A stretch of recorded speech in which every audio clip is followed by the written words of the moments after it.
था। जिस तरह से जो बयान अक्सर आप देखते रहते हैं ओबीसी फैमिली की और उनके परिवारों की जो पॉलिटिक्स है, उससे अलग हट के बीजेपी ने एक राष्ट्रवादी पॉलिटिक्स की बात शुरू की वहां पे। और उस पॉलिटिक्स का आप ये देखिए नतीजा ये था कि 2020 में उस म्युनिसिपल काउंसिल के इलेक्शन में हैदराबाद में बीजेपी ने चुनाव जीतकर ये बताया था कि लोकल बॉडी से लेके एमपी तक के चुनाव में बीजेपी की अच्छी पकड़ तेलंगाना में हो गई है।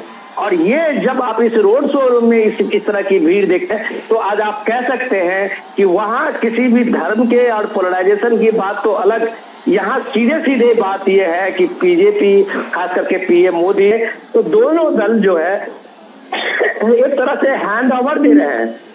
केसीआर अपने बेटे को सत्ता सौंपने के लिए राष्ट्रीय राजनीति में भूमिका बनाने के लिए को अपनी पार्टी को अपने बेटे में ट्रांसफर कर रहे हैं। तो यही बात आज पीएम मोदी करीमनगर के इस रैली में कह रहे थे कि चाहे वो कांग्रेस हो चाहे वो केसीआर की पार्टी बीआरएस हो, इस दोनों ने तेलंगाना के साथ पाप किया है। और ये पाप उनका ये है कि इन्होंने जो डेवलपमेंट है वो डेवलपमेंट के बदले करप्शन में इसको लूट का अड्डा बना दिया है। तो प्राइम मिनिस्टर मोदी आज भी अपने रैली में कह रहे थे कि अगर बीजेपी की यहाँ सरकार बनती है तो केसीआर के एक एक जितने भी घोटाले हैं जितने भी होगा।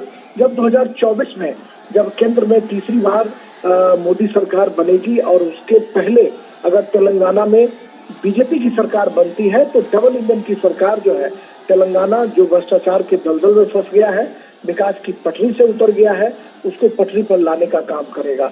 और आपने परिवारवाद की बात की तो निश्चित तौर पर के चंद्रशेखर राव की बेटी जो के कविता है वह भी चुनाव प्रचार के दौरान मीडिया से बातचीत करते हुए लोगों से रूबरू होते हुए देखी जा रही हैं।